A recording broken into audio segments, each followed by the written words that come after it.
Hello students, एक बार फिर से आप सभी का स्वागत है आज की शानदार क्लास में। देखिए, आज की जो क्लास है वो एक ऐसे टॉपिक पे बात करने पर है जो जनरली स्टूडेंट्स के लिए बहुत ज्यादा जरूरी होता है। दो चीजें होती है जब आप किसी भी एग्जाम की तैयारी करते हैं उसके लिए। सबसे पहला कि आपको आपके एग्जाम के बारे में जानकारी लेना, और दूसरे नंबर पे होता है कि एग्जाम के लिए जब आप पढ़ना शुरू करें तो उससे पहले का आपका बेसिक्स क्लियर होने चाहिए। बहुत बार बच्चे बेसिक्स नहीं क्लियर करते, जिसकी वजह से जब वो एग्जाम के बाकी टॉपिक्स पढ़ना शुरू करते हैं तो आधा तो बाउंस कर जाता है, क्योंकि टीचर तो उसके हिसाब से टर्म्स का यूज करेगा कि हाँ देखो ये शब्द है, ये शब्द है जिस पर हम आज बात करेंगे। तो आपको वहां पे लगेगा कि अरे ये है क्या, अगर नहीं पढ़ा है तो एक प्रॉब्लम होती है।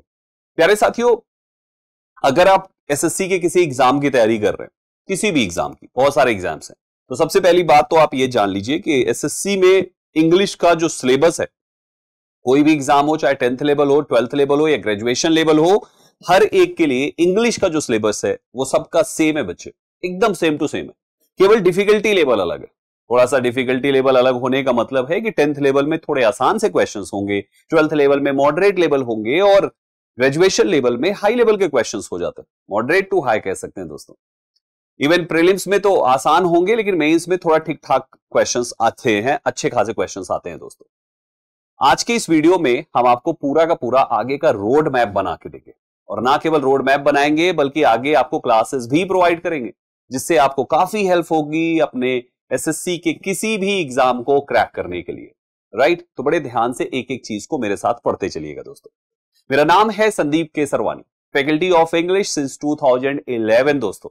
पिछले 14 साल से बच्चे मैं इंग्लिश पढ़ा रहा हूं, और अपने 14 साल के अनुभव के आधार पर आज की ये कुछ क्लास हमने आपके लिए प्लान करी है, जिसमें हम एग्जाम के बारे में कुछ बात करेंगे और साथ में कुछ बेसिक्स भी पढ़ेंगे जो आपके लिए बहुत ज्यादा हेल्पफुल साबित होगा। आइए शुरुआत करते हैं। तो सबसे पहले आपके जो एसएससी एग्जाम्स कंडक्ट कराता है, यानी जितने आपको मौके मिलेंगे एसएससी के एक साल में फॉर्म भरने के लिए, वो आपके टोटल यहां पे लिखे हुए, यानी 7 मौके मिनिमम है। सबसे ज्यादा जिसमें बच्चे आते हैं वो आपके सामने है दोस्तों। अगर आप इनको पूरा कैटेगराइज करें कि इसमें क्या क्या आपकी क्वालिफिकेशन चाहिए, तो यहां पे आपको दो प्रकार की क्वालिफिकेशन लगती है दोस्तों। सबसे पहली होती है आपकी एजुकेशनल क्वालिफिकेशन, और दूसरी क्वालिफिकेशन होती है कुछ पर्टिकुलर पोस्ट के लिए आपकी हाइट, आपका फिजिक, आपका मेडिकल, यानी आपका पीएसटी, पीईटी और मेडिकल। ठीक है, ये दो चीजें। तो ये जो मेडिकल या फिजिकल जो आपका टेस्ट दिया जाएगा, ये कुछ पर्टिकुलर पोस्ट के लिए, जो वर्दी वाली पोस्ट होती है दोस्तों। जो इसमें से केवल 3 पोस्ट है। एक है आपका एसएससी जीडी, दूसरा है आपका एसएससी सीजीएल, और तीसरा है आपका सीपीओ। इसके लिए आपको जरूरत पड़ जाती है। अदरवाइज बाकी पोस्ट के लिए तो भाई साहब आपको केवल एग्जाम दो, सिलेक्शन लो। ठीक है, बस आपके पास अपने डॉक्यूमेंट्स होने चाहिए। तो आपके पास यहां पर अगर देखें तो 10th लेवल में जो एग्जाम्स होते हैं वो एसएससी एमटीएस और एसएससी जीडी के 2 एग्जाम्स। यहां पर एसएससी जीडी में आपको फौज में भर्ती हो जाएंगे भाई साहब, है ना। आपको बीएसएफ मिल जाएगा, आपको सीआरपीएफ मिल जाएगा, आप इसमें जाएंगे, फौज में कांस्टेबल की पोस्ट होती है।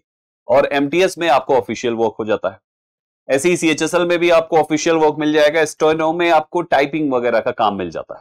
मिनिस्ट्रीज में टाइपिंग मिल गया, कई जगहों पे आपकी यहाँ पर टाइपिंग का काम हो जाता है दोस्तों। इसलिए स्टेनोग्राफर के पोस्ट के लिए आपकी टाइपिंग, आपका शॉर्ट हैंड अच्छा होना चाहिए। तो जो भी बच्चा स्टेनो की तैयारी करता है वो साथ ही साथ इसकी दूसरी क्वालिफिकेशन क्या है, शॉर्ट हैंड। यानी पहला आपका 12th होना चाहिए और दूसरा आपका शॉर्ट हैंड अच्छा होना चाहिए। ठीक है, इसकी दूसरी क्वालिफिकेशन जिसे कहेंगे। और ये तो आपके ग्रेजुएशन लेवल की 2 एग्जाम्स होते हैं। ठीक है, ऊपर एसएससी सीजीएल की बात करें तो जैसे आपको इंस्पेक्टर बनना है, GST inspector, excise inspector, MEA वगैरह में जाना है, मिनिस्ट्री है ना, तो आपको सीजीएल का एग्जाम क्रैक करना होता है। और अगर आप सीपीओ की तैयारी करते हैं तो बच्चे सीपीओ में दिल्ली पुलिस आपको मिल जाता है ना। दिल्ली पुलिस मिल गया, या तो यहां पे आप कांस्टेबल बनते हैं, यहां पे आप इंस्पेक्टर बनते हैं। ठीक है, फौज में आप यहां पे भी, यहां के थ्रू भी जा सकते हैं। तो कुल मिला के ये आपकी कुछ पोस्ट हुई, और एक आखिरी जो आता है जिसमें तीनों एग्जाम्स लिखे हुए, तो जो इसमें बच जाते हैं ना बच्चे, उसके लिए एक एग्जाम करा लिया जाता है। तो पिछले कुछ सालों से ये चल रहा है।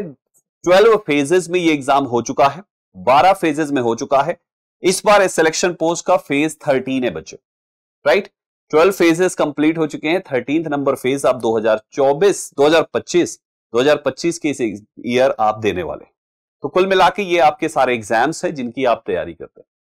इन एग्जाम्स में अगर पूछा जाए कि आपका जो सिलेबस है वो क्या क्या सब्जेक्ट्स होते हैं, तो बच्चे सबके सभी सात के सातों में यही 4 सब्जेक्ट्स पूछे जाते हैं, मैथ्स, इंग्लिश, रीजनिंग और जीएस। केवल एक एग्जाम को छोड़कर, वो है स्टेनोग्राफर। इस स्टेनोग्राफर में मैथ्स नहीं आता है दोस्तों। 200 नंबर का पेपर होता है तो मैथ्स नहीं आता, तो 50 नंबर का मैथ्स का निकाल के इंग्लिश में जोड़ दिया गया, यानी 100 नंबर की इंग्लिश हो गई। तो अगर देखा जाए तो 100 नंबर की इंग्लिश यहां पे होती है। इसके टायर 1 में 50 और मेंस में 120, 50, 120, 170 नंबर की इंग्लिश सीएचएसएल में हो जाती है। यहां पर 135 नंबर का मेंस हो जाता है दोस्तों, और 50 नंबर की प्रीलिम हो जाती है। तो 135, 50, 185 नंबर की बच्चे यहां पे इंग्लिश हो जाती है। सब जगह पे इंग्लिश का रोल सबसे ज्यादा है बच्चे। यहां पे 50 मार्क्स का प्रीलिम होता है, प्रीलिम्स में 50 मार्क्स की इंग्लिश होती है, और मेंस में 200 नंबर केवल इंग्लिश ही होती है। सीपीओ का मतलब ही इंग्लिश अच्छी होनी चाहिए, तभी सीपीओ में आप सेलेक्ट होंगे, अदरवाइज यहां तो मेंस ही केवल इंग्लिश का है। तो ये आपका हो गया। ऐसे ही सभी में है, इसके बारे में मैं बता चुका हूं। 50 एंड 120 होता है दोस्तों। सबसे ज्यादा मार्क्स यहां पर भी इंग्लिश का होता है, और यहां पर भी आपके ऐसे ही दिए हुए हैं। तो ओवरऑल अगर देखा जाए कि एसएससी में अगर हम तैयारी कर रहे हैं, तो सबसे ज्यादा जिसका वेटेज है दैट इज इंग्लिश। इसलिए इसको हल्के में नहीं लेना है, इसको बड़े ही सीरियसली, बहुत अच्छे तरीके से चीजों पर ध्यान देते हुए पढ़ना है। यकीन मानिए बच्चे, मैं 14 साल से पढ़ा रहा हूं, और मुझे पता है कि एक स्टूडेंट जो इंग्लिश की, जो एसएससी की तैयारी शुरू करता है, वो इंग्लिश में कहां फंसता है। आपको इंग्लिश की एक एक चीज में रटा दूंगा बच्चे क्लास में। आपको प्रॉमिस है मेरी तरफ से, वादा है मेरा बच्चे कि इंग्लिश का कुछ भी नहीं छूटेगा। आप कितना भी इंग्लिश के किसी भी टॉपिक से आपको डर लगता हो ना, आप मेरी क्लासेस में आने के बाद इतना कॉन्फिडेंट फील करेंगे ना कि आपको लगेगा कि अरे बाप रे, हमने पहले क्यों नहीं पढ़ा। ऐसा आपको फील होगा। आप कहेंगे सर आप बड़ी बातें कर रहे हैं, बड़ी बड़ी बातें कर रहे हैं। दोस्त, मैं ये बड़ी बड़ी बातें आप बच्चों को पढ़ाकर ही मुझे कॉन्फिडेंस आया है। आप बच्चों जैसे आप पढ़ने वाले हो, आपसे पहले लाखों बच्चों ने पढ़ा है, करोड़ों बच्चों ने यूट्यूब पे पढ़ा है। तो उन बच्चों के जो कमेंट्स आते हैं ना कि सर हमारी इंग्लिश पहले ऐसे थी, अब हमारी इंग्लिश ऐसे हो गई, उनके कमेंट्स पढ़ पढ़ के मुझ में कॉन्फिडेंस आया कि मैं ये बात आपको बोल पा रहा हूं बच्चे। आज से 14 साल पहले ये बातें मैं नहीं बोल सकता था, क्योंकि मुझे खुद नहीं पता था कि मेरे पढ़ाने से बच्चों को कितना बेनिफिट होगा, कितना समझ में आएगा। बट अब आप बच्चों का प्यार मिला, जिसकी वजह से कॉन्फिडेंस आया, और मैं ये बोल पा रहा हूं कि हाँ, मैं आपको इंग्लिश सिखा दूंगा। और आपके एग्जाम में ये जितने भी मार्क्स की इंग्लिश आती है, आप फुल मार्क्स का कॉन्फिडेंस लेकर चलेंगे बच्चे। इतना कहता हूं मैं आप सभी को। अब आगे बढ़ेंगे। जब हमारे को एग्जाम के बारे में पता चल गया, तो थोड़ा सा पैटर्न जान लेते हैं। 4 सब्जेक्ट्स के आपके एग्जाम्स होते हैं। ये एक कॉमन पैटर्न, लेकिन सभी में ये नहीं है, कुछ में कुछ, किसी में कुछ, किसी में कुछ पैटर्न है दोस्तों। किसी में टायर 1 और टायर 2 दो एग्जाम्स होते हैं, राइट। जैसे इसमें से 3 ऐसे हैं, सीएचएसएल हो गया, सीजीएल हो गया और सीपीयू हो गया। इसमें 2 सीबीटी टेस्ट होगा, यानी कंप्यूटर बेस्ड टेस्ट होगा 2 बार, और बाकी में तो सिंगल वाले ही हैं बच्चे, राइट। तो इसलिए हमें यहां पर एक पैटर्न, जिस भी एग्जाम की आप तैयारी करें, पहले आप अपना माइंड मेकअप कर लें कि हाँ, मुझे इस एग्जाम की तैयारी करनी है, तो आप मुझे इसके लिए इसके बारे में पूरा जानना है। नो योर एग्जाम के बारे में सब कुछ आपको पता होना चाहिए, ठीक है। अब ये चीज जब आप जान जाते हैं कि भैया ठीक है, नंबर ऑफ क्वेश्चंस उस एग्जाम के लिए इतना, नंबर ऑफ मार्क्स इतने हो जाते हैं, कितनी नेगेटिव मार्किंग होती है, कितनी कट ऑफ जाती है, ये सब कुछ आपको पहले से पता होने चाहिए। जैसे सपोज आप एसएससी सीजीएल का एक एग्जांपल के तौर पे लेके चल रहा हूं कि मान लीजिए आप एसएससी सीजीएल की तैयारी कर रहे हैं। तो सीजीएल की तैयारी में आपने प्रीलिम देखा, तो आपने देखा कि भैया 200 नंबर का होता है और 150 से ऊपर कट ऑफ जाती है जनरल कैटेगरी में। तो मतलब 200 नंबर में 150 की कट ऑफ जाती है, 100 प्रश्न होते हैं, तो 150 के लिए 75 क्वेश्चंस 100% करेक्ट होने चाहिए। अब 75 क्वेश्चंस करेक्ट होने चाहिए, तो आपके अटेम्प्ट से 80 प्लस होने चाहिए, है ना। 80 कम से कम होनी चाहिए, क्योंकि 150 प्लस कट ऑफ है, 153 समथिंग, और ये हर साल अलग अलग ही है बच्चे। तो आपको अपने एग्जाम में कट ऑफ से 10 नंबर के ऊपर तक के मार्क्स आपके आना शुरू हो जाने चाहिए जब आप प्रिपरेशन शुरू करें, तो कुछ ही महीनों की प्रैक्टिस में। तो बच्चे ये बहुत जरूरी है। इसी प्रकार फिर मेंस के लिए जब आप प्रीलिम क्वालिफाई कर लें, तो मेंस, तो हम आपके लिए स्ट्रेटजी वीडियो अलग से बनाएंगे ही बनाएंगे, उस पर हम पूरी बात करेंगे, बहुत डिटेल में एक एक चीज आपको समझाएंगे कि आखिर क्या स्ट्रेटजी होनी चाहिए इंग्लिश को अच्छी बेहतर बनाने के लिए। स्पेशली आपके उस पर्टिकुलर एग्जाम के नाम के साथ बनाएंगे बच्चे, ठीक है। तो इस चीज का ध्यान रखें और हमारे साथ जुड़े रहें। अब आगे बात करते हैं कि ठीक है, एग्जाम का पैटर्न जो भी होगा देखा जाएगा, ये हमने नॉर्मल सा रख लिया है कि ऐसे कुछ होते हैं आपके लिए, इस प्रकार के नोटिफिकेशंस होंगे। अब बारी आती है कि इंग्लिश जो हमारे एग्जाम की बैकबोन है, हमें इंग्लिश में क्या पढ़ना है। 3 चीजें बच्चे, केवल 3 चीज। एग्जाम में कितने भी नंबर की इंग्लिश है, किसी में 25, किसी में 50, किसी में 100, किसी में 200, किसी में 250, है ना, किसी में 135, 120, कुछ भी मार्क्स हो सकते हैं। उन सभी में ये 3 टॉपिक से इंग्लिश के सवाल पूछे जाएंगे, इसके बाहर कुछ है ही नहीं। चौथा जो सेक्शन होता है बच्चे, दैट इज डिस्क्रिप्टिव, वो नहीं पूछा जाता। एसएससी के किसी भी पेपर में डिस्क्रिप्टिव नहीं आता। बड़े लकी हैं आप जो आप 2025 या उसके बाद कुछ सालों से भी विदाउट डिस्क्रिप्टिव पेपर हो गया। कुछ साल पहले आते थे बहुत सारे एग्जाम्स में। तो बच्चे यहां पे अच्छी बात यह कि आप विदाउट डिस्क्रिप्टिव कर रहे हैं। केवल 3 चीजें आपको पढ़नी है, ग्रामर, वोकैबुलरी एंड कॉम्प्रिहेंशन। 3 चीजें पढ़ो, एग्जाम में अच्छे अच्छे मार्क्स लेकर आओ। इनका जो वेटेज है ना, वो लगभग बराबर है बच्चे। 30-33% मोटा मोटा ले लेते हैं। अगर एग्जाम में सपोज 50 मार्क्स की इंग्लिश आ रही है ना, तो बच्चे लगभग 17 नंबर के तीनों में आएंगे। ये 2 नंबर ऊपर नीचे हो सकते हैं, ऐसा फिक्स्ड नहीं, लेकिन हाँ ये तीनों का वेटेज है। कोई भी पेपर ऐसा कभी सेट ही नहीं होगा जिसमें इन 3 में से किसी एक को स्किप किया जाए। एसएससी की खास बात तो यही है, वो कहता है हम तीनों पूछेंगे बच्चों से। तो वो ग्रामर भी पूछेगा, वो वोकैब भी पूछेगा और वो कॉम्प्रिहेंशन भी पूछेगा। देखो ग्रामर सेक्शन में जो आपके टॉपिक्स पढ़ने हैं जिससे आपके एग्जाम में सवाल पूछे जाएंगे, वो ये लिखे हुए: noun, pronoun, adjective, verb, adverb, preposition, conjunction, interjection, article, narration, voice, question tag, conditional sentence. बस यही आपके इन टॉपिक्स को पढ़ने का मतलब है एग्जाम का 100%।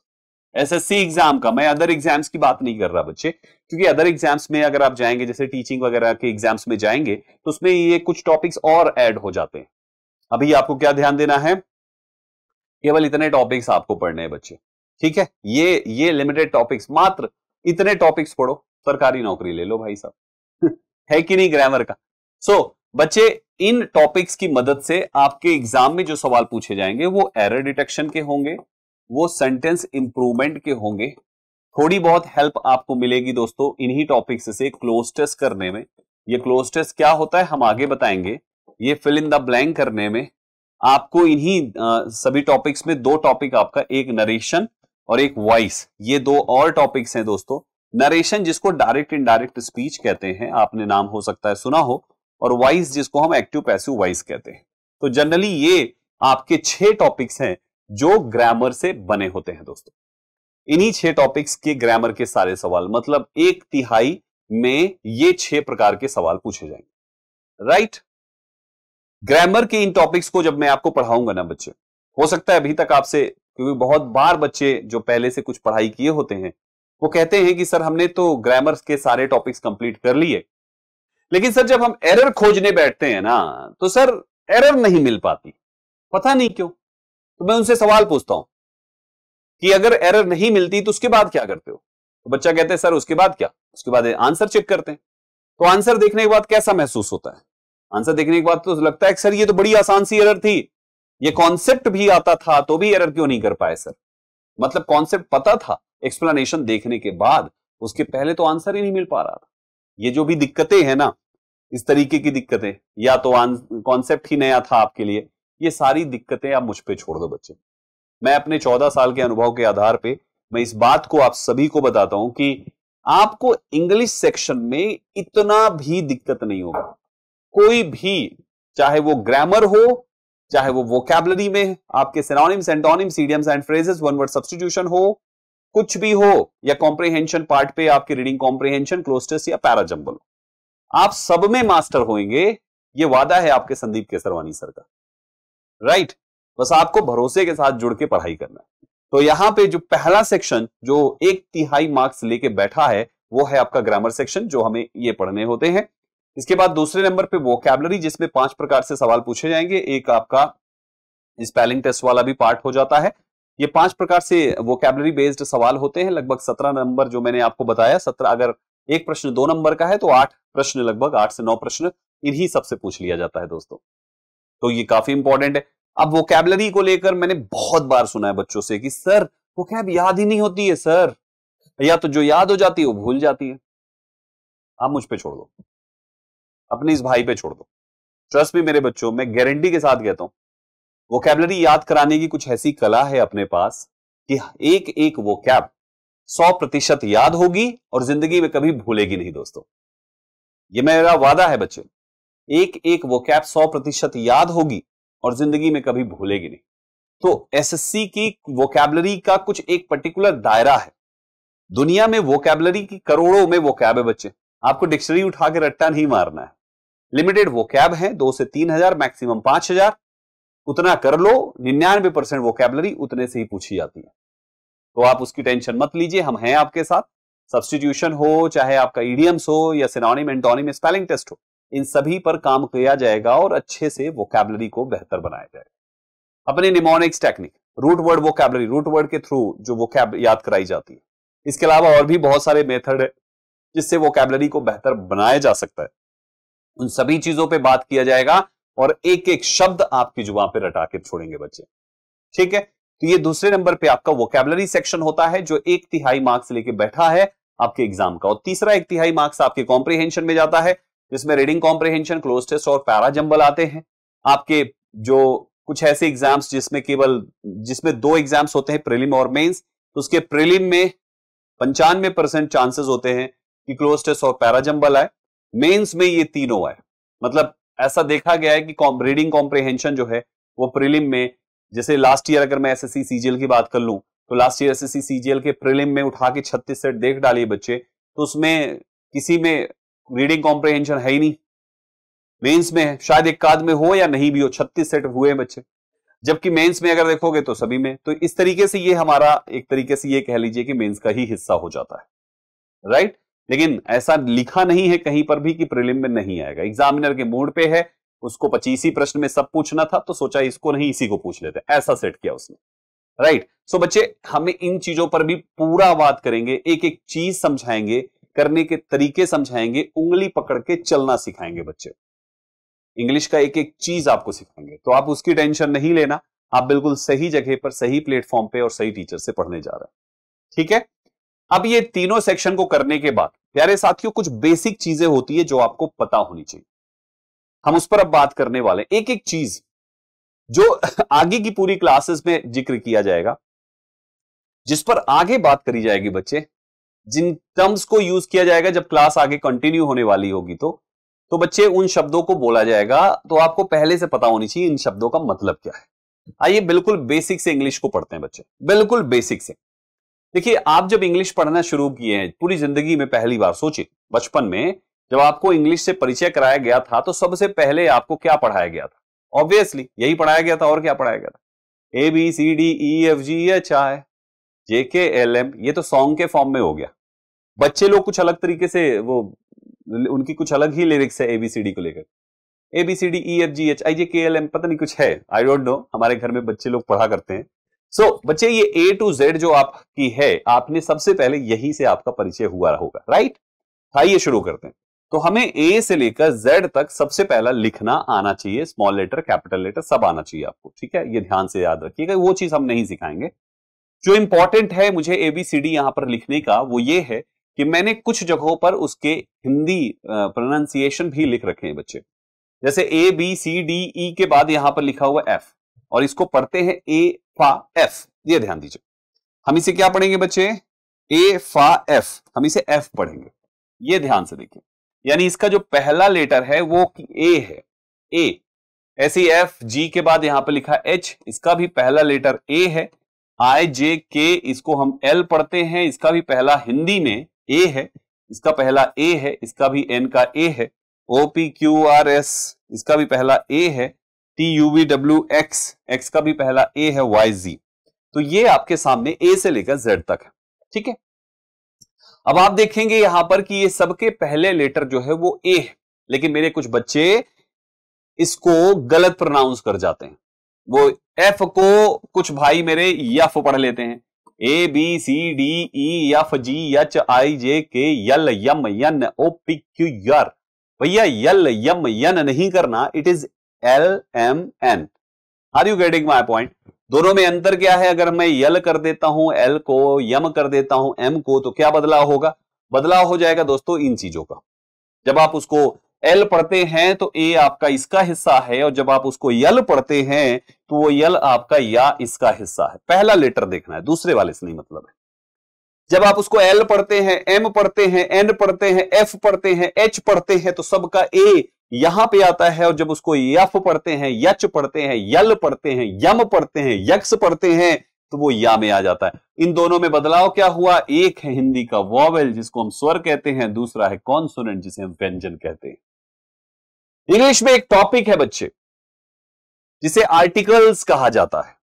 आर्टिकल्स जो आपके ए, एन और दा होते हैं दोस्तों। ए, एन और दा के इस्तेमाल में, स्पेशली जब ए और एन का इस्तेमाल किया जाएगा, तो वहां पर गलत प्रोनाउंस करने पर आपके ये आर्टिकल गलत लगा दिए जाएंगे दोस्तों, क्योंकि यहां पर खेल ही इसी बात का है। किसी भी वर्ड, क्योंकि ए और एन दोनों का मतलब होता है एक, और एक का मतलब होता है सिंगल, सिंगल का मतलब होता है सिंगुलर। तो कोई भी ऐसा वर्ड जो सिंगुलर है, एक है, जैसे एप्पल, APPLE, एक ही एप्पल है। अब इसको पढ़ने पर, कोई भी वर्ड जो सिंगुलर है उसको पढ़ने पर अगर पहला लेटर आ से आहा वाले में से किसी से शुरू होता है तो उसके पहले आपको एन लगाना है, और का से ज्ञा में से शुरू होता है तो उसके पहले आपको आ लगाना है दोस्तों। अब आप देखिए यहां पर एप्पल, एप्पल, एप्पल कैसे लिखेंगे? एप्पल ऐसे लिखेंगे, पहला वाला ए है इसलिए एन एप्पल हो गया दोस्तों। लेकिन अगर आपने HOUSE, हम इसे क्या पढ़ेंगे? हाउस। मेरे प्यारे बच्चे, हाउस, हाउस हा है जो इधर साइड आएगा, इसलिए इसके पहले आ हाउस लगाया जाएगा। तो आप सोच के देखिए, अगर आपने इसे रॉन्ग प्रोनाउंस किया किसी भी शब्द को, जैसे अगर मैं बोलूं MLA, एम है ना, तो अगर मैं इसको लिखता हूं MLA और आप इसको MLA ना पढ़कर आप इसको YMLA पढ़िए, तो आप इस या को देखकर तो इसके पहले ए लगा देंगे, जबकि ये या से तो शुरू ही नहीं होता, ये तो ए से शुरू होता है, इसलिए MLA अपने पहले एन लेगा दोस्तों, NMLA होता है। अब समझ में आ रहा है फर्क? अगर किसी बच्चे ने LLB, अब इसको आप एल पढ़ेंगे तो आप इसको ए की वजह से NLLB लगाएंगे, और अगर आपने इसको यल पढ़ लिया तो, और यल तो होता ही नहीं है, इसलिए आ यहां पे गलत हो जाएगा दोस्तों। तो इस बात का ध्यान रखना है कि जब भी आप किसी भी वर्ड को प्रोनाउंस करें, उस वर्ड का प्रोनाउंसिएशन आपको करेक्ट होना चाहिए। You can not pronounce any word incorrectly. आपको सही तरीके से, करेक्ट तरीके से आपको उसको प्रोनाउंस करना पड़ेगा। अदरवाइज ए और एन में जो रॉन्ग प्रोनाउंसिएशन का असर पड़ेगा वो केवल इसी जगह पे, पूरे इंग्लिश में केवल यही पर रॉन्ग प्रोनाउंस करने पर असर पड़ेगा, बाकी कहीं भी नहीं है दोस्तों। तो ये भी बहुत बड़ी चीज है। क्यों एक ही जगह पर असर क्यों पड़ना भाई? वो तो बड़ा गड़बड़ हो जाएगा फिर तो। ठीक, जब आप इसको कर लेते हैं, ए से जेड तक आपको आ जाता है, करेक्ट तरीके से प्रोनाउंस करना ये सीख जाते हैं। ये सब हम आपको बता चुके हैं, वही चीज लिखा हुआ है। तो हम थोड़ा सा समझ लेते हैं कुछ और एग्जांपल्स के साथ इसी ए और एन के कॉन्सेप्ट को। प्यारे बच्चों, यूनिवर्सिटी, ये भी यू से, इंग्लिश का नहीं देखना होता, हमेशा हिंदी का देखना होता है, और ये भी यू से शुरू है, लेकिन प्यारे भाइयों ये एन लिया हुआ है और ये ए लिया हुआ है। सारा गेम वही हिंदी वाला है बच्चे। आप अगर इसको लिखेंगे तो कैसे लिखेंगे? अम्ब्रेला। ध्यान से देखिए, पहला लेटर आ है, और इसको लिखेंगे तो कैसे लिखेंगे? यूनिवर्सिटी। इसका पहला लेटर या है, ये आपका कॉन्सोनेंट है इसलिए आ लगेगा, ये आपका वॉवेल है इसलिए यहां पे एन लगेगा दोस्तों। यहां पे ये वॉल होने से एन लगेगा, ये कॉन्सोनेंट होने से आ लगेगा। ठीक इसी प्रकार से यहां पे भी देखिए अनयूजुअल, यहां पे देखिए onion, onion, onion, onion, onion, onion, onion, आ से पढ़ेंगे दोस्तों। यूनियन लिखा हुआ है, अनियन नहीं, अनियन तो कुछ और हो जाएगा। ये लिखा हुआ है यूनियन। आप ध्यान से देखिए, यूनियन का या से है, आ यूनियन है। अनयूजुअल, इसको आप आ से पढ़ेंगे अनयूजुअल, इसलिए यहां पे एन अनयूजुअल है। सारा खेल इसी बात का है दोस्तों। यहां पे देखिए ये लिखा हुआ है अनियन, अनियन, अनियन लिखा हुआ है, इसको आप आ से पढ़ेंगे, और ये आपका वन का ओ, इसे आप वन वा से पढ़ेंगे, इस वजह से ये आ वन हो गया और ये एन अनियन हो गया दोस्तों। तो आई होप यहां पे ये चीजें आपको समझ में आ रही है। किस तरीके से हमें चीजों को ध्यान देना है, ए और एन का सही इस्तेमाल करना है। गलत प्रोनाउंस किया तो गलत हो जाएगा दोस्तों। अब अच्छा, कुछ बच्चे पूछ सकते हैं कि संदीप सर ये इंग्लिश में होता तो कैसे करते? भाई इंग्लिश में वही है। देखो, जैसे अगर आप इसको अनियन को जो आप प्रोनाउंस कर रहे हो वैसे ही लिखोगे तो अनियन कैसे लिखोगे? आ नी आ न, तो भी तो यहां पे ये वोवेल आया है ना। और इधर को देखो ये वन लिखा हुआ है, वन को इंग्लिश में प्रोनाउंस करोगे तो कैसे लिखोगे? वाह वी ए ना। भले ये वैन लिखा हुआ है लेकिन आप इसके साउंड के हिसाब से जाओगे तो ये वी आया कि नहीं आया? कोई भी ले लीजिए आप, है ना, इसको ले लीजिए, यूनिवर्सिटी, यू ऐसे ही तो लिखोगे आप, यू, तो पहला वाला ये कॉन्सोनेंट आया। और अम्ब्रेला आ से शुरू होगा ना, अम्ब्रेला ऐसे करके, तो ये पहला आ गया। तो ये इंग्लिश में भी वैसे ही है, बस आपको साउंड देखना है। आपको ये नहीं देखना कि इसका करेक्ट प्रोनाउंसिएशन क्या है, बल्कि करेक्ट प्रोनाउंस करके जो उसका साउंड निकलेगा वो साउंड, चाहे आप हिंदी के वोवेल कॉन्सोनेंट से समझ लो या इंग्लिश के वोवेल कॉन्सोनेंट से समझ लो, दोनों में ही सेट बैठेगा बच्चे। जब एबीसीडी हमें आ जाती है एबीसीडी में ये सारी चीजें जब आ जाती है, ये कुछ और भी एग्जांपल्स हैं, ये आप खुद से कर डालिएगा, राइट एवरीवन। इसके बाद हमें क्या करना है, आगे थोड़े से बढ़ना है। अब देखिए, इंग्लिश में आपको अभी हमने एबीसीडी पढ़ाई, जो संख्या में टोटल 26 थी, 26 थी ना, तो 26 आपके जो ये हैं, इनको हम या तो अल्फाबेट्स कह लें या तो लेटर्स कह लें। हालांकि लेटर्स होते हैं कैपिटल लेटर्स, स्मॉल लेटर्स, तो आप उसी में किसी ना किसी लेटर्स में लिखेंगे तो आप बेसिकली इनको अल्फाबेट्स ही कह लीजिए दोस्तों।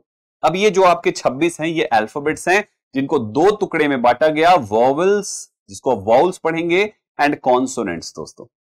ए ई आई ओ यू बचपन में ही पढ़ा दिया जाता है, ए ई आई ओ you, A E I O you पढ़ा दिया जाता है ना।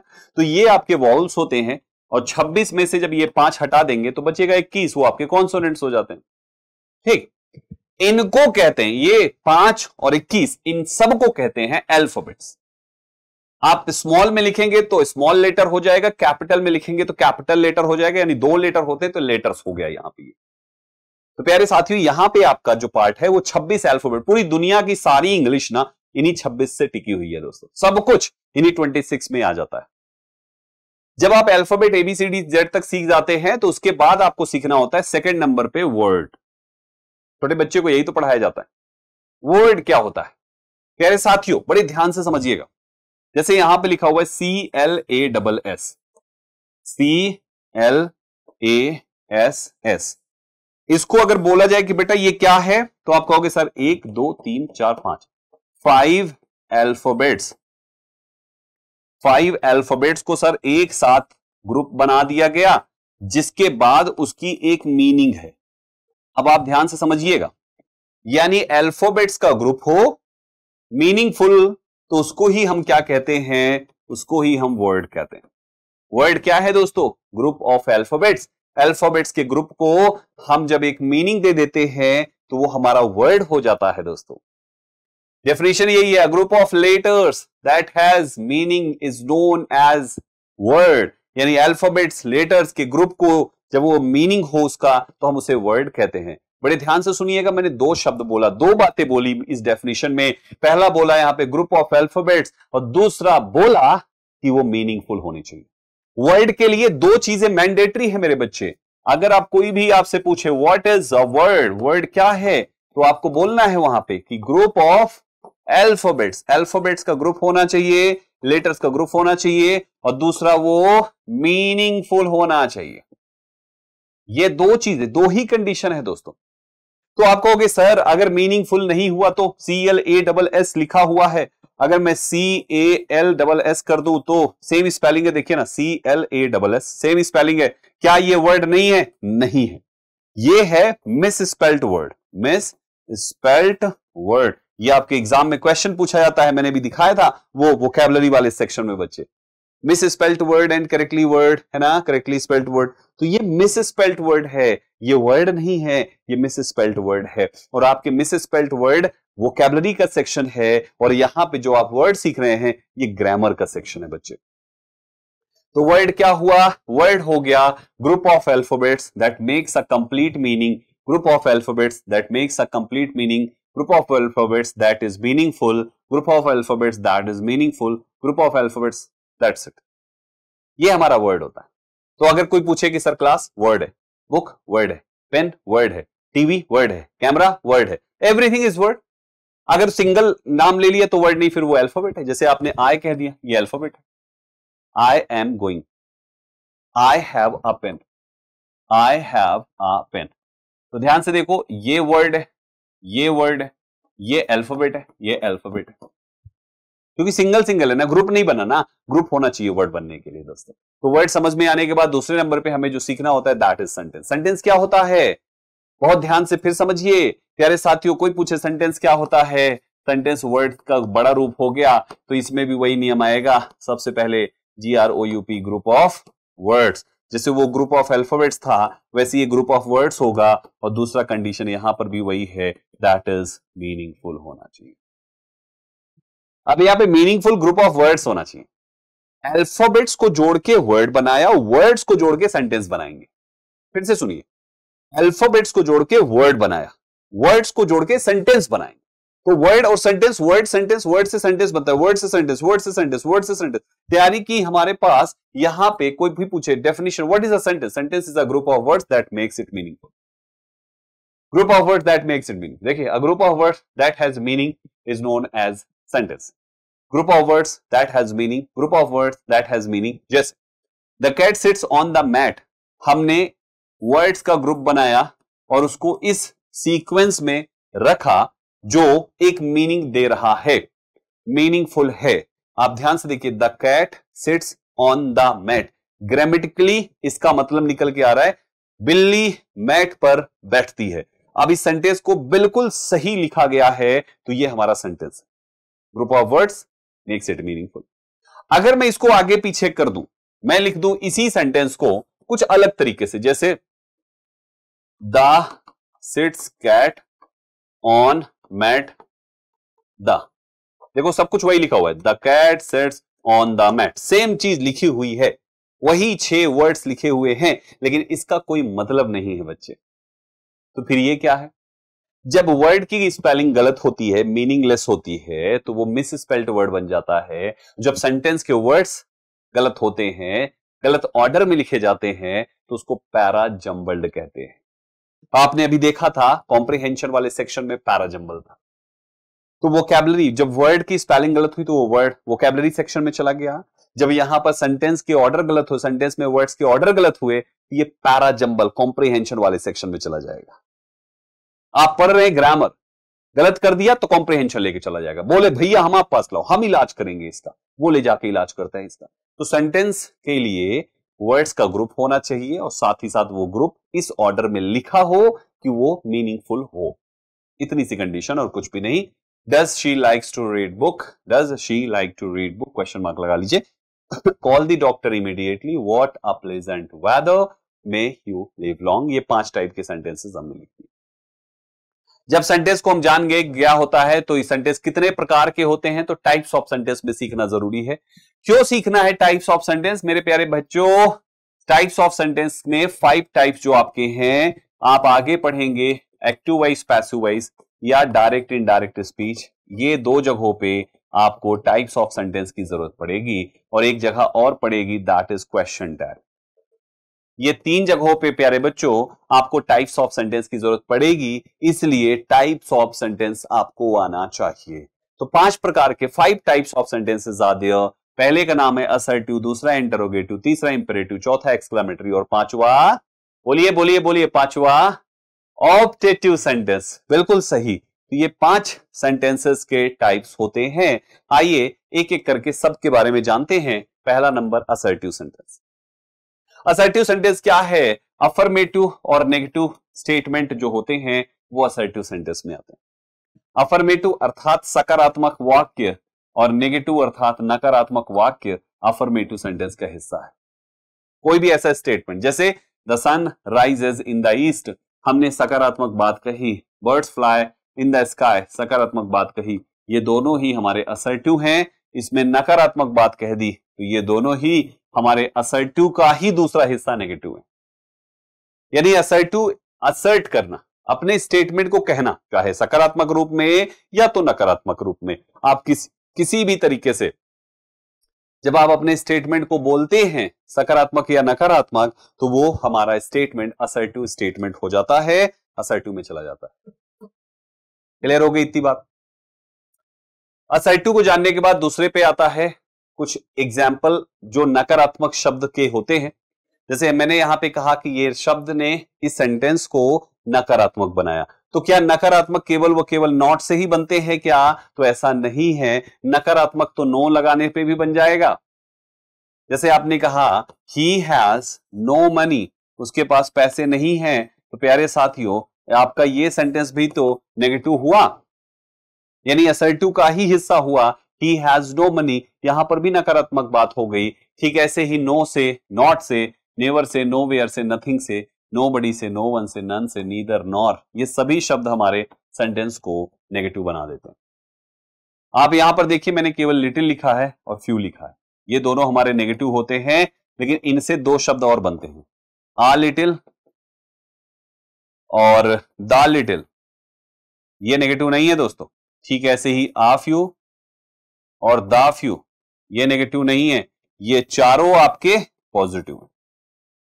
तो अगर इनसे सेंटेंस बनेगा तो अफर्मेटिव हो जाएगा।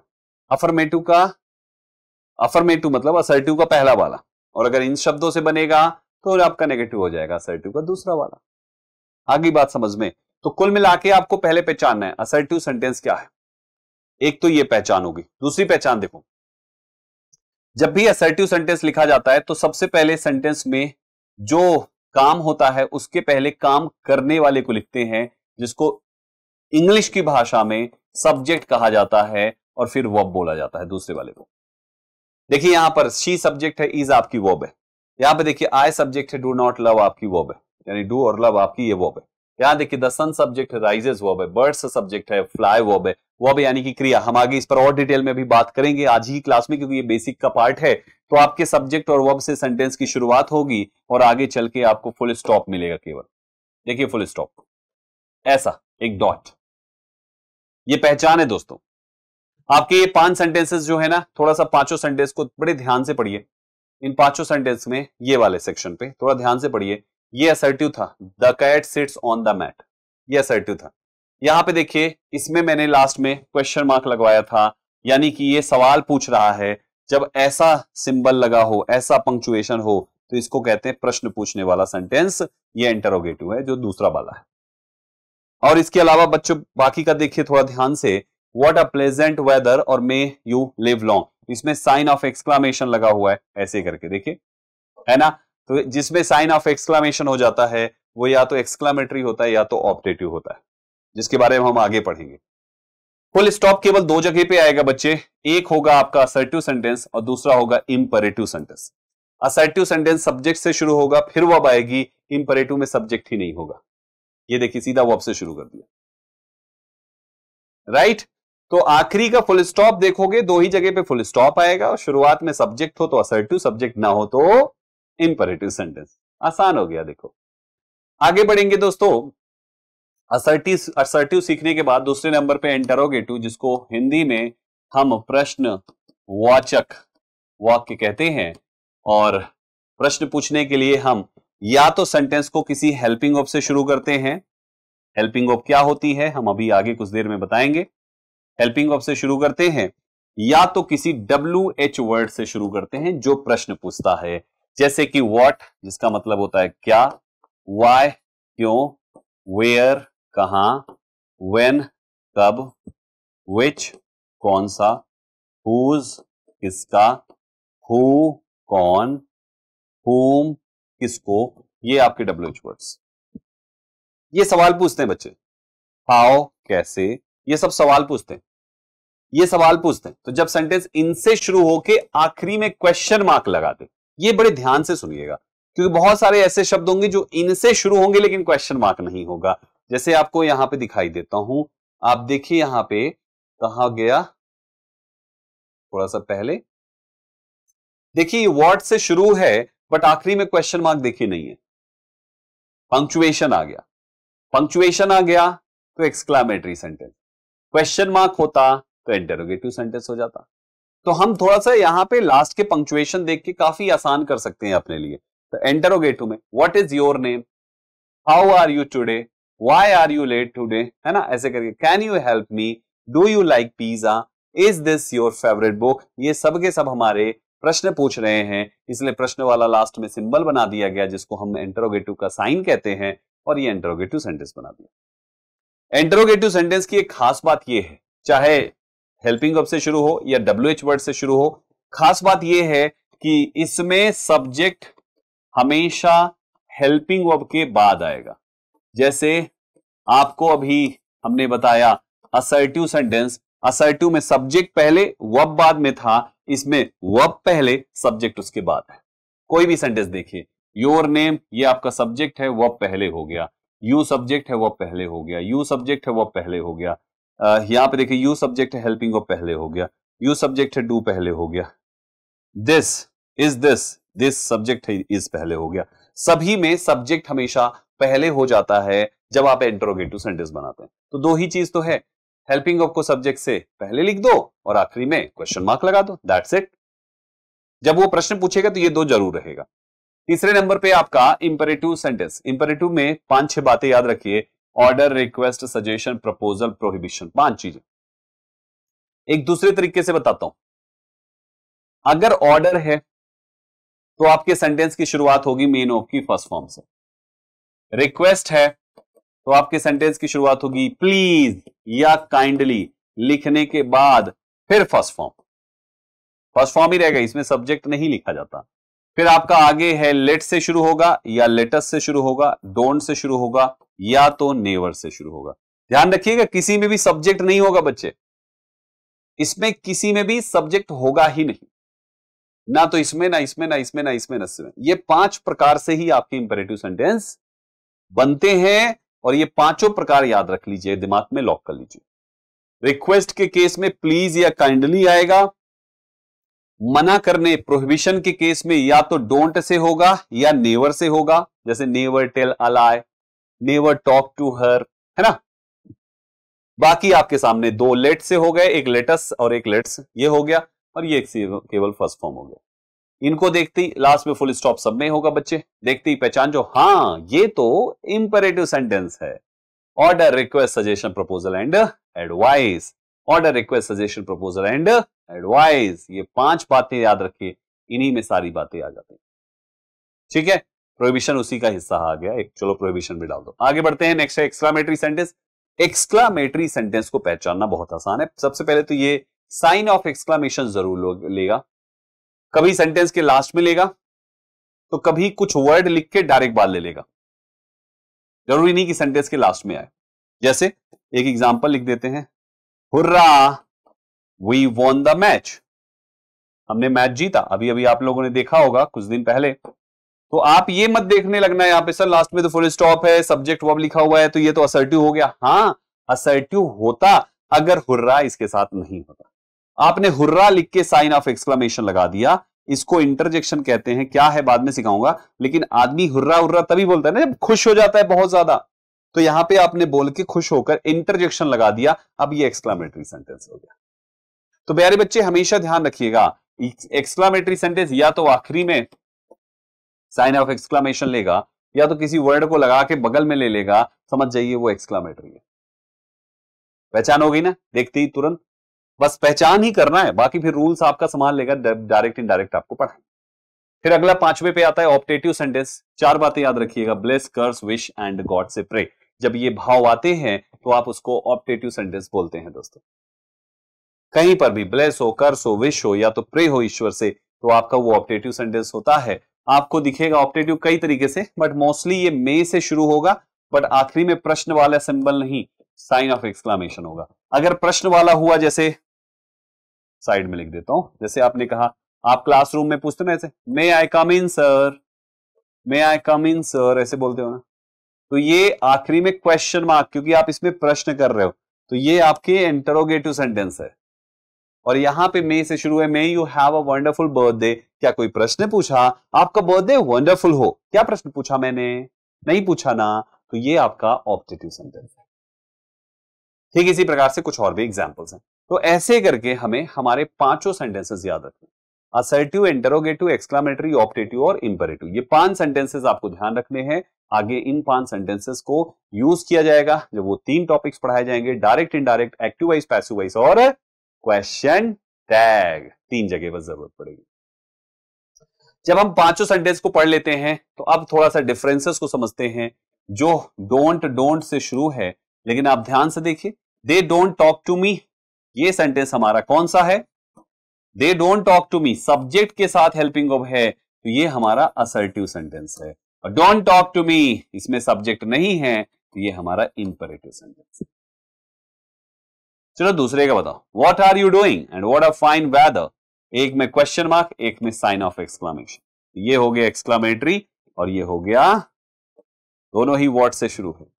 ठीक है, see may I come in, may you live long, question mark, sign of exclamation, question mark, interrogative, sign of exclamation, may you live long, है ना, आशीर्वाद वाला हो गया। ये हमारा ऑप्टेटिव सेंटेंस।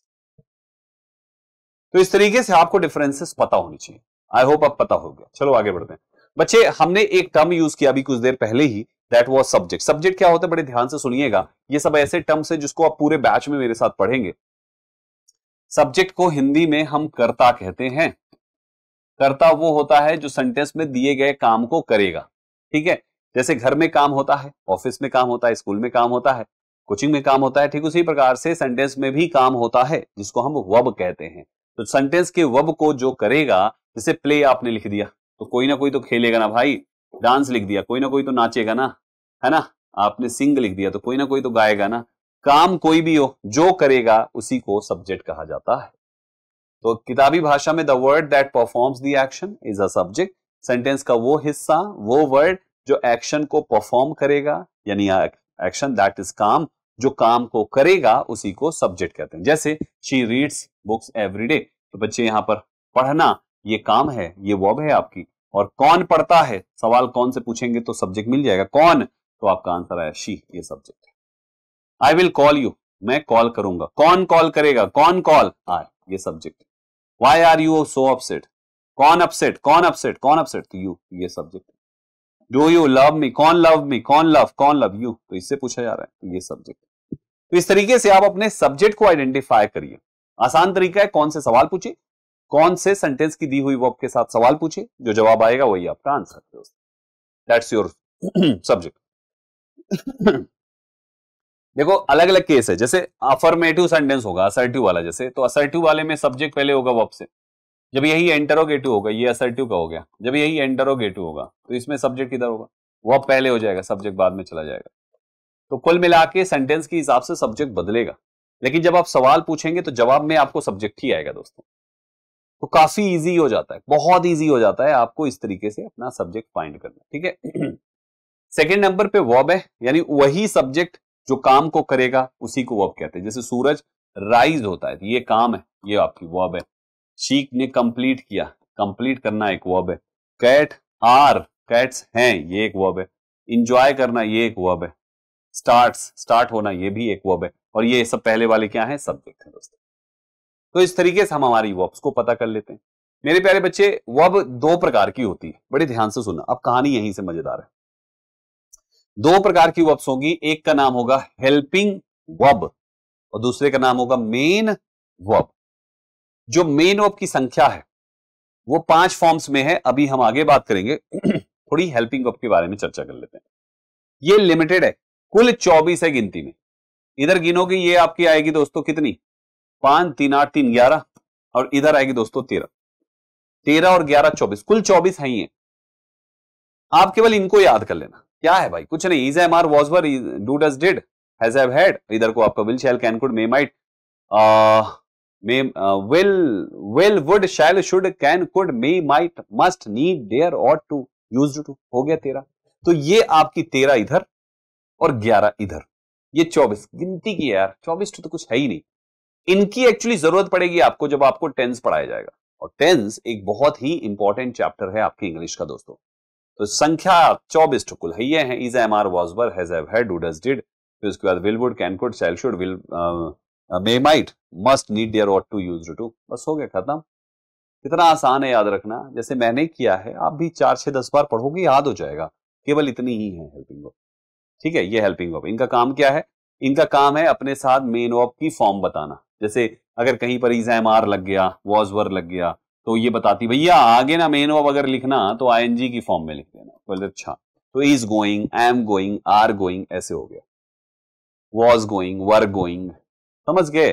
ठीक है, ऐसे ही सभी के अपने काम है, ये बताती है कि मेन वर्ब इस फॉर्म की लगाना है, ये काम है इनकी हेल्प करना। ठीक है, अब दूसरे नंबर पे मेन वर्ब। देखो भाई, मेन वर्ब फॉर्म में तो कुल 5 ही है, फॉर्म में तो कुल 5 है, टोटल 5 फॉर्म्स होती हैं।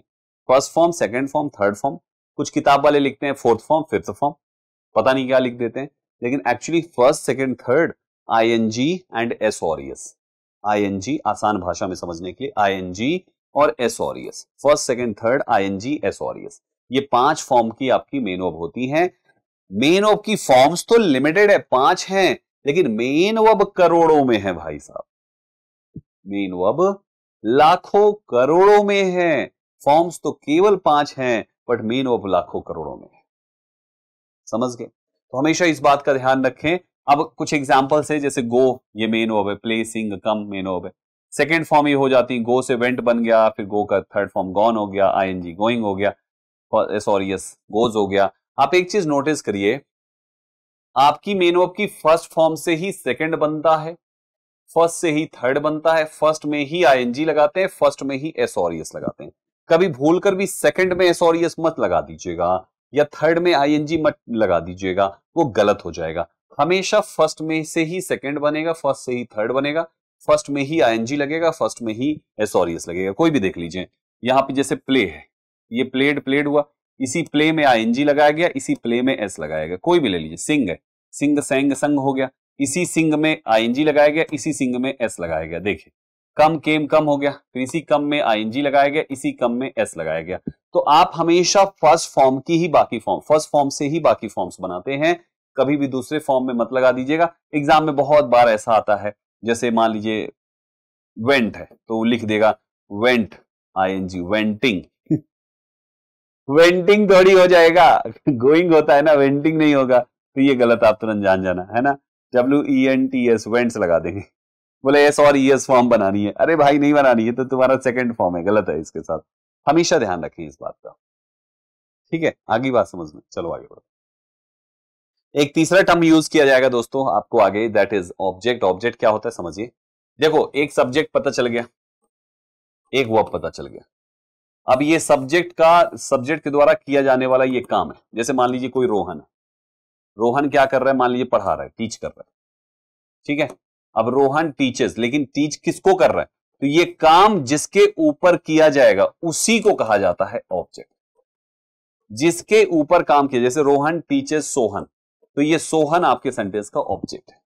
दुनिया का कोई भी काम जिसके ऊपर किया जाएगा उसी को ऑब्जेक्ट कहते हैं। An object is the noun और noun phrase that receives the action. ये एक्शन का डूअर नहीं है बल्कि रिसीवर है, जो एक्शन को रिसीव करता है, अपने ही ऊपर कराता है। जैसे ये एक्शन है, सोहन अपने ही को करवा रहे हैं, टीच किसको, मुझे करो, है ना। तो एक्शन रिसीवर को ऑब्जेक्ट कहते हैं और एक्शन डूअर को सब्जेक्ट कहते हैं। डूअर मतलब करने वाला, तो टीच कौन कर रहा है, रोहन, तो ये सब्जेक्ट हो गया। टीच किसको कर रहा है, सोहन, तो सोहन हमारा ऑब्जेक्ट हो गया। एक्शन रिसीवर है आपका ऑब्जेक्ट, एक्शन डूअर होता है आपका सब्जेक्ट। ठीक है, अब इसको पता करना है तो व्हाट से सवाल पूछ लीजिए या हुम से सवाल पूछिए। जैसे टीचर्स है तो हमने कहा कौन टीचर्स, तो जवाब आएगा रोहन, तो इसलिए ये सब्जेक्ट हो गया। अगर मैं पूछूं क्या टीचर्स, क्या पढ़ाता है, तो नहीं पता।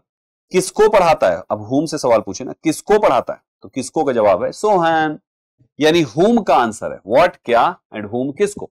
इन दोनों में से कभी कभी दोनों ही ऑब्जेक्ट अवेलेबल होते हैं, कभी कभी कोई एक अवेलेबल होता है। जैसे she kicked the ball, she kicked, क्या किक्ड, क्या किक किया, तो आंसर है बॉल। गेव, क्या गेव, हिज बाइक, किसको गेव, मी, इसमें दोनों ऑब्जेक्ट हैं।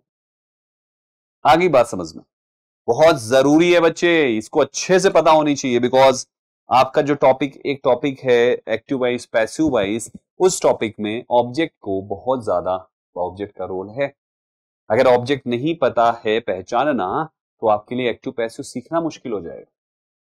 और ऑब्जेक्ट पहचानने का सबसे आसान तरीका व्हाट एंड हुम, क्या और किसको, क्या और किसको, व्हाट एंड हुम, बस व्हाट और हुम से सवाल पूछें, सेंटेंस में जवाब है तो ऑब्जेक्ट है, जवाब नहीं है तो ऑब्जेक्ट नहीं। बिना ऑब्जेक्ट का सेंटेंस हो जाएगा फिर, बिना अगर इनका जवाब नहीं। आ रही बात समझ में? अगर मैं बोलूं Ram is going to market, Ram is going to market. अब मुझे एक बात बताओ, इसमें ऑब्जेक्ट क्या है? सब पहचानो। चलो आप कहोगे sir Ram is going, verb का राम एक सब्जेक्ट, ठीक है, सही बात है, क्योंकि इज गोइंग जा रहा है, जा रहा है मतलब कौन जा रहा है, तो सवाल पूछा कौन जा रहा है, तो आंसर आया सब्जेक्ट राम। फिर अगर मैं पूछूं क्या जा रहा है, कोई आंसर नहीं है। किसको जा रहा है, कोई आंसर नहीं। कहां जा रहा है, कहां जा रहा है, कहां जा रहा है, टू मार्केट। ये जो जगह, ये जो आंसर है वो वेयर का, कहां का है, और आपके कहां का आंसर ऑब्जेक्ट नहीं होता। देख लो ध्यान से, व्हाट एंड होम चाहिए, ये तो वेयर का आंसर है, यानी ये ऑब्जेक्ट नहीं है। तो इंग्लिश का एक चौथा टर्म है जो हम आपको अभी पढ़ाएंगे, उसको कहते हैं कॉम्प्लीमेंट। इसे कहते हैं कॉम्प्लीमेंट, हिंदी में इसे कहते हैं पूरक। सेंटेंस के अर्थ को पूरा करने के लिए जो चौथा शब्द लिख दिया जाता है उसको हम पूरक कहते हैं। अगर सेंटेंस में वो सब्जेक्ट नहीं, वो वर्ब नहीं, वो ऑब्जेक्ट नहीं, तो वो हमेशा कॉम्प्लीमेंट है दोस्तों। आगे बात समझ में? तो बच्चे यहां पे ऑब्जेक्ट को पहचानना व्हाट एंड होम जुगाड़ से होता है। ऑब्जेक्ट के बाद थोड़ा सा कुछ एग्जाम्पल्स आपके सामने हैं, आइए इनको पहचानते हैं, इसमें कौन सा सब्जेक्ट कौन सा ऑब्जेक्ट है। एक दो मैं करा देता हूं, बाकी आप कर डालिएगा। She loves reading books, she subject हुआ, लव्स आपकी वर्ब है, शी लव्स, शी पसंद करती है, शी क्या पसंद करती है, तो रीडिंग बुक्स ये पूरा आपका ऑब्जेक्ट है, केवल बुक्स नहीं। शी लव्स बुक्स होता तो बुक्स ऑब्जेक्ट होता, शी लव्स उसे पसंद है क्या, किताबें पढ़ना, ये पूरा आंसर है क्या का, तो रीडिंग बुक्स आपका पूरा ऑब्जेक्ट होगा। आगे बात समझ में? दूसरे में आई द सन राइजेस, ये द सन आपका सब्जेक्ट है, राइजेस आपकी वर्ब है, ये आपका प्लेस है, और मैंने कहा बताया ना प्लेस आपका ऑब्जेक्ट नहीं होता, व्हाट एंड होम ऑब्जेक्ट होना चाहिए। चलिए ये बाकी मैं आपको देता हूं, इसको आप खुद से करिएगा और इसमें से खोजिएगा कौन सा वर्ड हमारा ऑब्जेक्ट है। ठीक बच्चे, कुछ टर्म्स का और यूज किया जाएगा। एक टॉपिक होता है इंग्लिश में, दैट इज कंडीशनल सेंटेंस। और कंडीशनल सेंटेंस आपके एग्जाम में बहुत जगहों पे पूछता है, एरर में भी पूछेगा, सेंटेंस इंप्रूवमेंट में भी पूछेगा, बहुत जगह पूछेगा। और उसको कंडीशनल सेंटेंस को सीखने के लिए आपको क्लॉज पता होनी चाहिए, क्लॉज होती क्या है, क्योंकि सारा खेल क्लॉज का ही है। देखिए आपके एग्जाम के लिए जितना जरूरी है केवल उतना ही पढ़ाऊंगा। Clause is a group of words that contains both a subject and a verb. आपने सब्जेक्ट पढ़ा, आपने वर्ब पढ़ा, ये कहता है क्लॉज वो ग्रुप ऑफ वर्ड्स है जिसमें एक सब्जेक्ट और एक वर्ब का होना जरूरी है।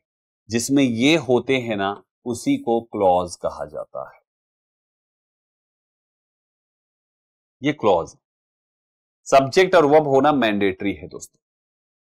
तो आपके सामने पहला सेंटेंस है, she went to the store. अब आप कहोगे सर ये तो सेंटेंस है, बिल्कुल सही कहा आपने। आपका जो सेंटेंस होता है ना, वो प्रिंसिपल क्लॉज होता है, एक तरीके से मुख्य क्लॉज होता है जो सेंटेंस है, क्योंकि सेंटेंस अगर आपका सब्जेक्ट प्लस वर्ब अपने में समेट के बैठा है तो वो भी तो एक क्लॉज का ही है हिस्सा। तो सेंटेंस तो है ही है ये, लेकिन क्लॉज भी है ये। दूसरा लिखा हुआ, she went to the store because she needed milk. आप ध्यान से देखिए, ये सब्जेक्ट और वर्ब यहां पे लिखा, फिर यहां पे भी आपने लिख दिया सब्जेक्ट और, यानी इस एक सेंटेंस में, ये सेंटेंस वन है, वन सेंटेंस है, लेकिन क्लॉज दो है, वन क्लॉज और एक ये सेकंड क्लॉज। तो आपके पास दो क्लॉजेस हो गई, first clause and second clause.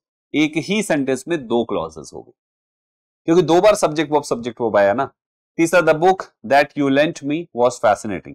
The book that you lent, यहां पे देखिए ये आपका सब्जेक्ट और ये आपकी वर्ब, तो ये आपका यू लेंट आपकी क्लॉज।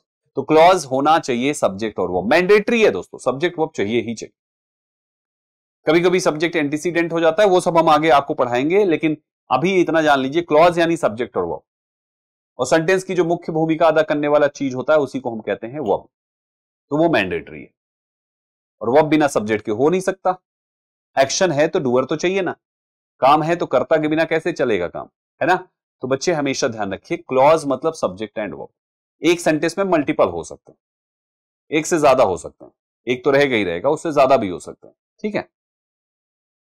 फ्रेज क्या होता है, इसमें भी देखो ग्रुप ऑफ वर्ड्स लिखा है, बस ये कंडीशन ये कहता है कि देखो फ्रेज वो ग्रुप ऑफ वर्ड्स है, क्लॉज भी ग्रुप ऑफ वर्ड्स है, ये देखो क्लॉज भी ग्रुप ऑफ वर्ड्स है, फ्रेज भी ग्रुप ऑफ वर्ड्स है, तो दोनों में अंतर क्या है? अंतर ये है कि फ्रेज में सब्जेक्ट प्लस वर्ब नहीं रहेगा, सब्जेक्ट प्लस वर्ब नहीं होना चाहिए। अगर ये दोनों है तब तो क्लॉज हो गया ना।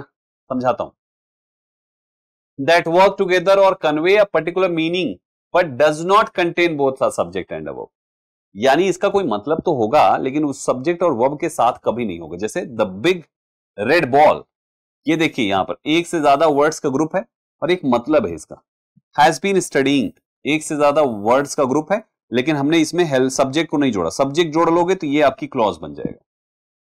हैज बीन स्टडीइंग लिखा, अब ये फ्रेज है। फुल ऑफ एनर्जी, ये फ्रेज है। वॉन द मैच, ये फ्रेज है, सब फ्रेज है, एक से ज्यादा वर्ड होने चाहिए।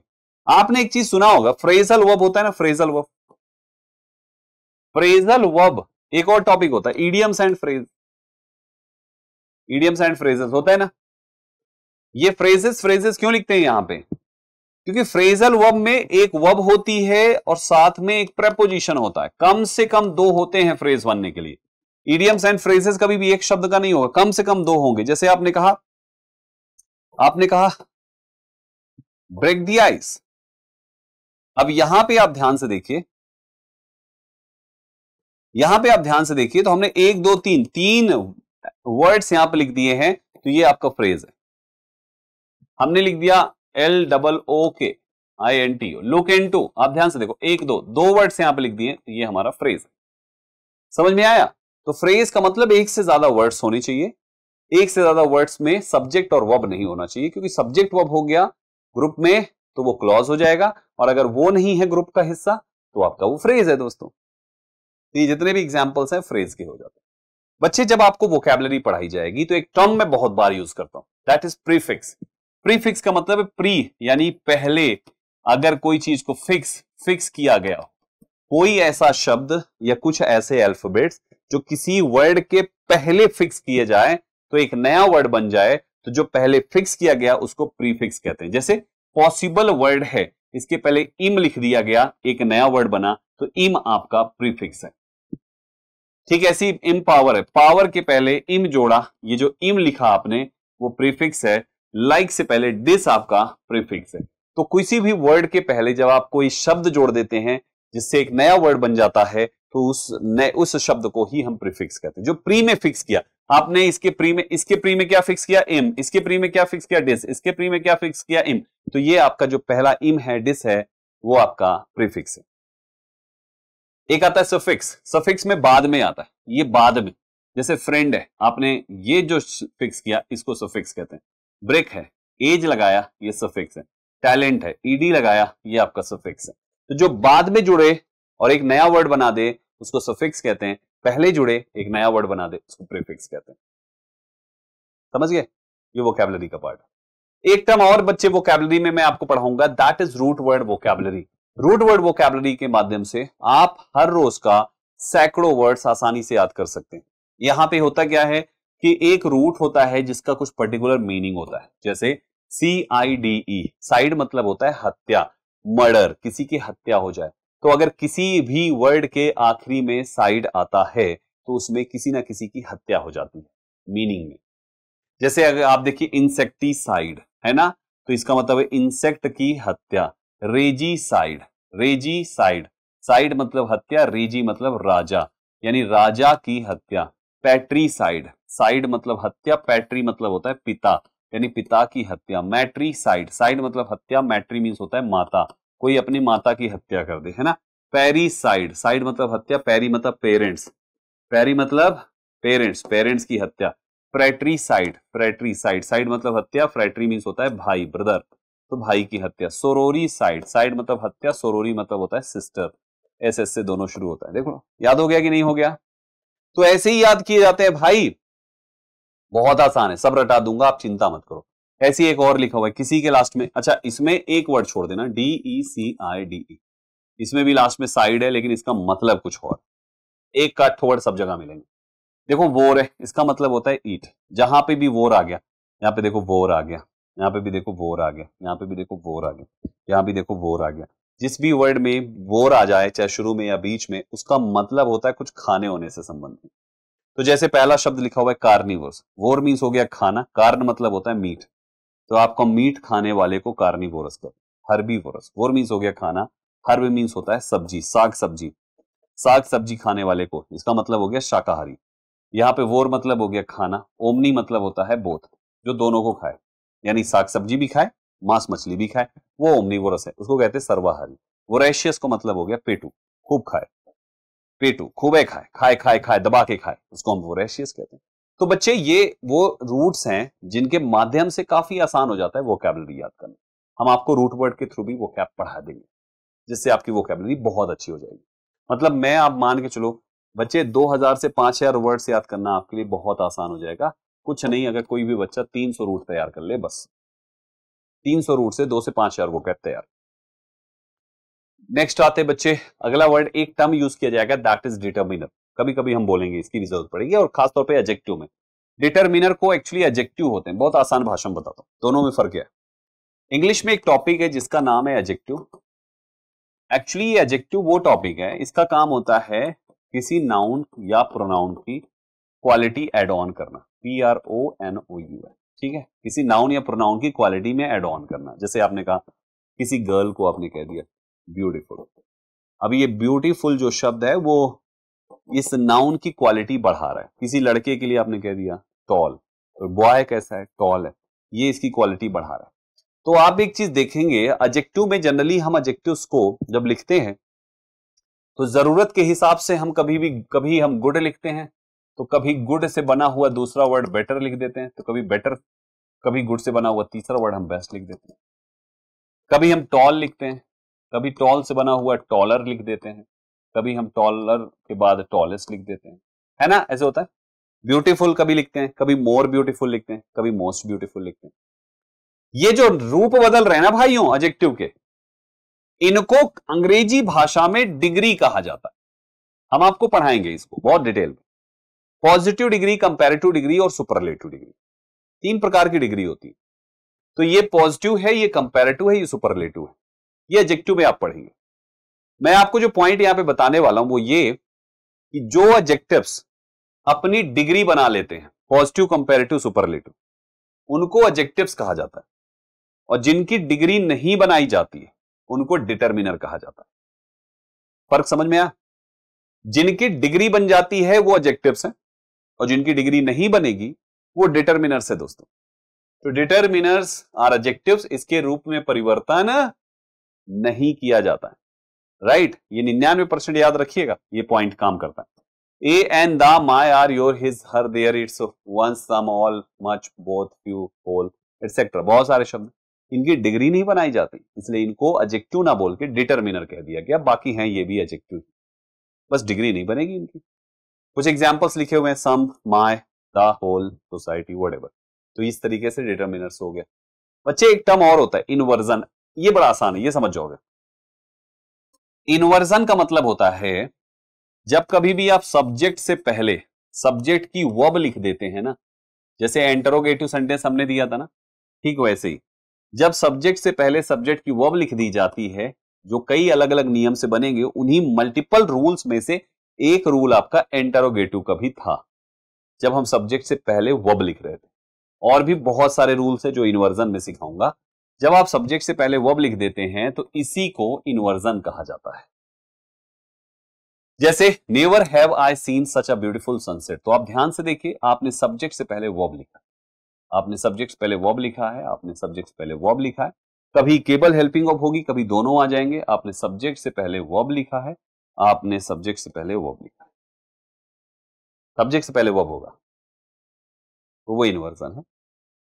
एक और पॉइंट है जो लास्ट में कुछ सजेशन है मेरे बच्चे सेशन एंड होने से पहले, जिसको सुन के जाइए और इसको स्ट्रिक्टली फॉलो करिए। जो चीजें मैंने आपको आज पढ़ाई है, देखो बच्चे, मैं इंग्लिश का मतलब है कि मैं 100% आपको सिखा दूंगा, आपको कुछ भी छूटेगा नहीं।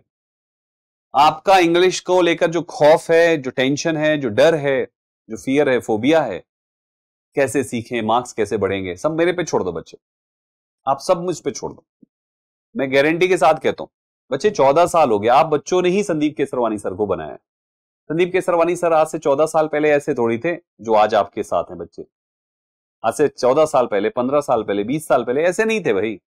आप बच्चों ने बढ़ाया कि चीजों को मैं आज आसान बना पाता हूं तो आप बच्चों की वजह से। जब शुरुआत में पढ़ाना शुरू किया तो बहुत सारे बच्चे कहे सर समझ में नहीं आया, दोबारा। तो दोबारा मैं सेम तरीके से नहीं बताता, कुछ नया तरीका सोचता, फिर तिबारा नया तरीका, चौबारा नया तरीका। तो हर बार एक नए तरीके से 500 800 बच्चों की क्लास जब ऑफलाइन पढ़ाए हैं, 800 बच्चे क्लास में बैठे हैं, 500 700 बच्चे क्लास में बैठे हैं, उस समय पढ़ाते थे तो बच्चों के जब सवाल आते थे तो एक दूसरे तरीके से भी बताना होता, तीसरे तरीके से, चौथे तरीके से। उस तरीकों में से कौन सा तरीका सबसे सटीक बैठा, बस वही तरीका पकड़ के मैं आपको पढ़ाना शुरू कर दिया। अब पूरे ग्रामर के हर टॉपिक में उन 100 तरीकों में से एक तरीका यूनिक है, और वही हर टॉपिक का एक यूनिक तरीका, हर एक रूल का एक यूनिक तरीका, वो मैं आपको दूंगा बच्चे। तो इसलिए पूरी इंग्लिश एक बार मुझसे आप जरूर पढ़िए। आपको खुद लगेगा कि सर अब तो इंग्लिश में फुल मार्क्स ही आएंगे, अब कम नहीं आएगा नंबर।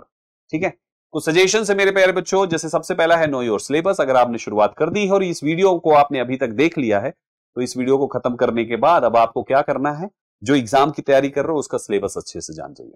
आप नोटिफिकेशन निकालिए उसका गूगल पे, पिछले साल का ही निकाल लीजिए अगर इस साल नहीं आया तो, और निकाल के उसका सिलेबस देख डालिए, सेम ही रहता है हर साल।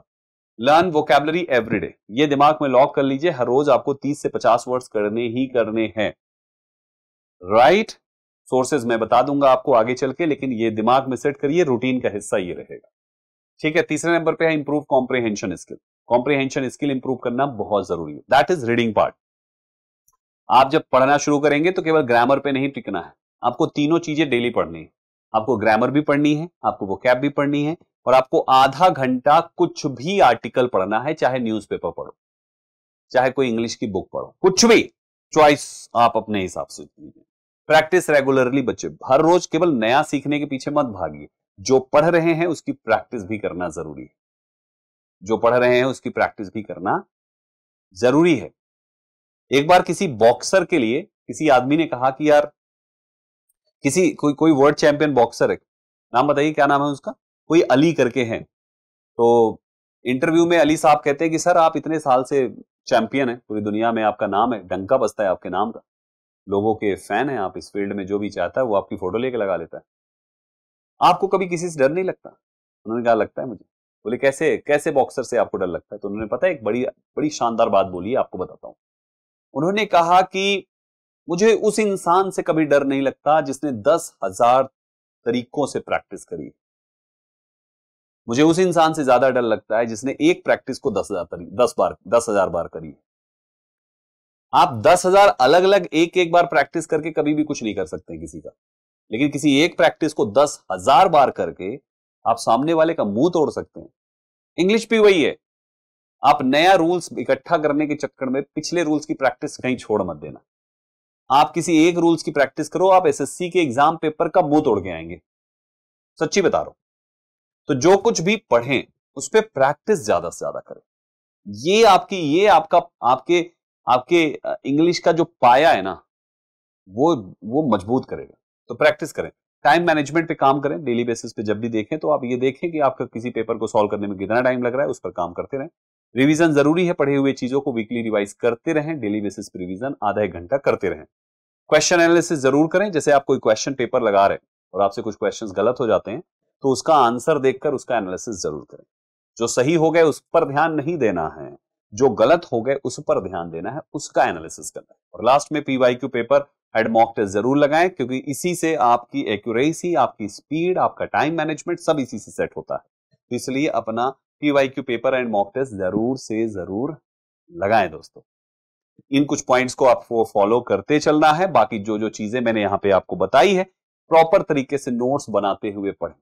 मेरे प्यारे बच्चों, एक पॉइंट हमेशा ध्यान रखिएगा, इंग्लिश एक ऐसा सेक्शन है क्योंकि हर चीज आप डेली प्रैक्टिस का हिस्सा नहीं बना सकते हैं, इसलिए नोट्स बनाना जरूरी है कि एग्जाम के टाइम में शॉर्ट नोट्स होनी चाहिए। बाकी तो आपको इस वीडियो में दिया ही रहेगा, शॉर्ट नोट्स होनी चाहिए कि आप बस एक दिन के अंदर पूरी की पूरी नोटबुक आप रिवाइज कर डालें 4-5 घंटे के अंदर।